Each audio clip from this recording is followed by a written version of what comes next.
Sel volta. Hari ini kita akan mempelajari tentang sel volta. Sel volta adalah salah satu jenis dari sel elektrokimia. Sel elektrokimia adalah suatu sel yang disusun untuk mengubah energi kimia menjadi energi listrik atau sebaliknya. Dalam sel elektrokimia, terjadi suatu reaksi redoks baik yang berlangsung spontan maupun tidak spontan. Sel elektrokimia dibagi menjadi dua, yaitu sel volta atau sel galvani, yaitu sel yang mengubah energi kimia menjadi energi listrik. Reaksi redoks spontan digunakan untuk menghasilkan listrik. Yang kedua adalah sel elektrolisis, yaitu sel yang mengubah energi listrik menjadi energi kimia. Arus listrik digunakan untuk melangsungkan reaksi redoks tidak spontan. Persamaan sel volta dan sel elektrolisis adalah yang pertama, sel elektrokimia menggunakan elektroda. Jadi, dalam sel volta dan sel elektrolisis menggunakan suatu elektroda, yaitu katoda, anoda, dan larutan elektrolit. Yang kedua, reaksi yang terjadi pada sel elektrokimia adalah reaksi redoks. Pada katoda terjadi reaksi reduksi, dan pada anoda terjadi reaksi oksidasi. Sedangkan perbedaan sel volta dan sel elektrolisis adalah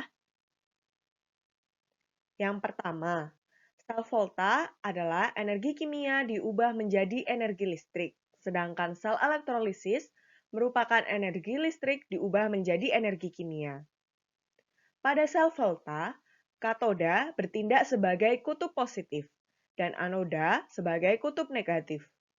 Sedangkan pada sel elektrolisis, katoda bertindak sebagai kutub negatif dan anoda bertindak sebagai kutub positif.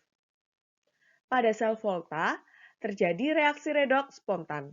Sedangkan pada sel elektrolisis, reaksi redoks yang terjadi adalah tidak spontan. Berikut adalah suatu rangkaian sel volta. Jadi, di sini merupakan rangkaian sel volta ya. Di sini yang bertindak sebagai anoda adalah seng. Jadi ini anodanya. Lalu yang bertindak sebagai katoda adalah tembaga. Anodanya seng, katodanya tembaga.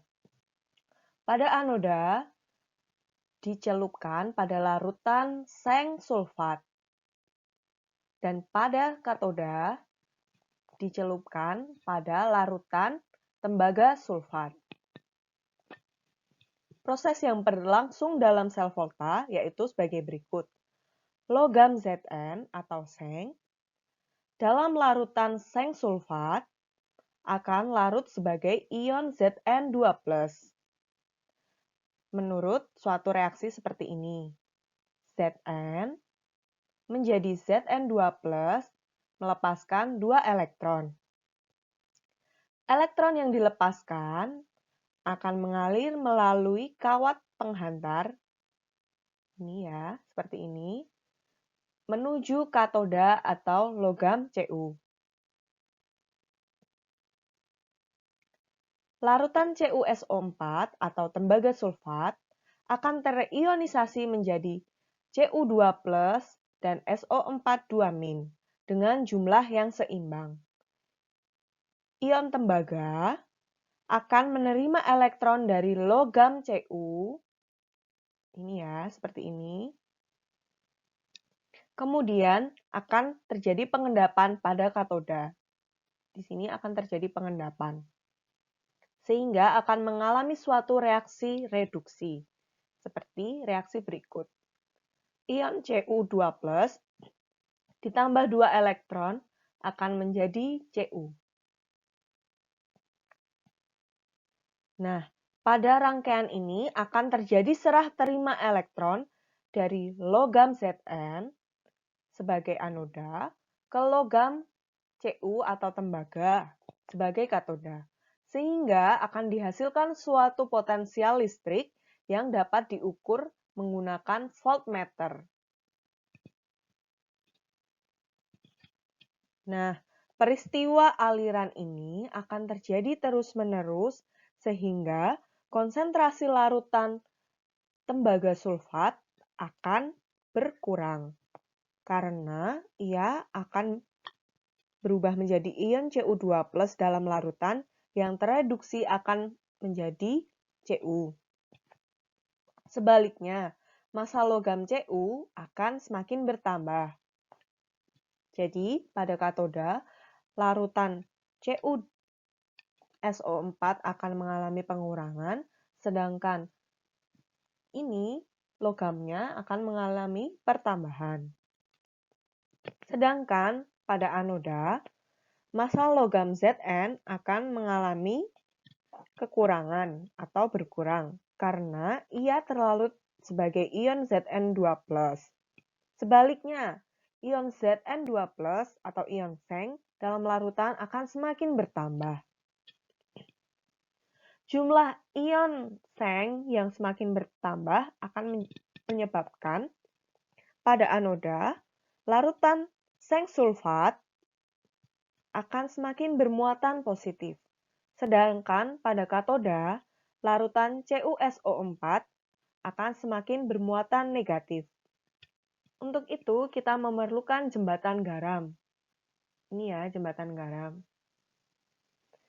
Jembatan garam berfungsi untuk menetralkan muatan listrik. Jadi, jembatan garam yang dipakai ini adalah natrium sulfat. Ini ya. Biasanya, suatu jembatan garam ini berbentuk agar-agar yang dicelupkan ke kedua larutan. Nah, natrium sulfat ini akan terionisasi menjadi ion Na+ dan ion SO4 2-. Ion negatif akan bergerak menuju anoda untuk menetralkan kelebihan ion positif pada anoda. Sedangkan ion Na+, ini ion natrium, akan bergerak menuju katoda untuk menetralkan larutan CuSO4 yang bermuatan negatif. Maka dari itu akan terjadi suatu kesetimbangan. Jadi muatannya akan netral sehingga reaksi yang terjadi akan berlangsung. Nah, dalam rangkaian ini kita bisa melihat reaksi selnya. Reaksi sel yang terjadi adalah di anoda terjadi reaksi oksidasi seperti ini. Sedangkan di katoda terjadi reaksi reduksi seperti ini ya.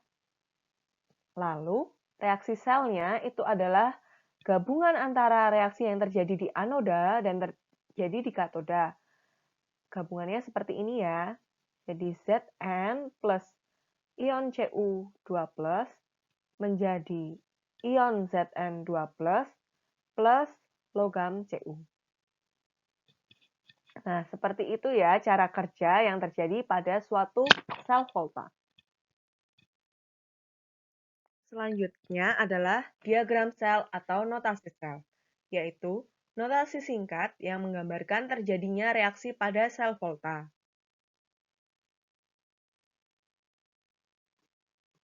Misal, ada suatu reaksi sel seperti ini. Bagaimana diagram selnya? Nah, seperti ini ya diagram selnya. Jadi, ini A, lalu ini garis, lalu ini ion positif A, lalu ini ada garis 2, ini merupakan jembatan garam, lalu ini ion B, lalu garis, lalu B. Bisa dibilang ini adalah reaksi oksidasi, ini reaksi reduksi.